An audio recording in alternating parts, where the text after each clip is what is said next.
dos amigos también eran bailador.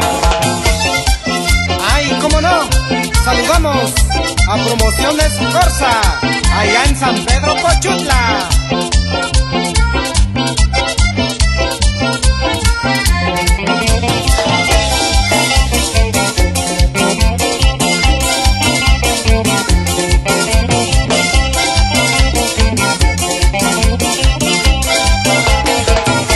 En la colonia del Mar hicimos una reunión,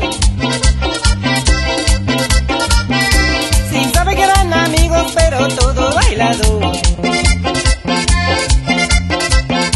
En la colonia del Mar hicimos una reunión,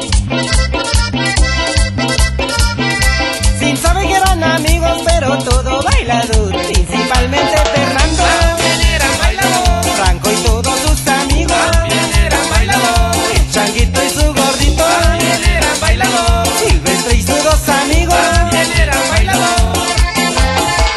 Y en la pantalla, el castigador del abanico mágico, Benedicto Ruiz, sacudo que trae arena. Y como dice mi amigazo Luis Javier Cartas, ¿a poco hay otro?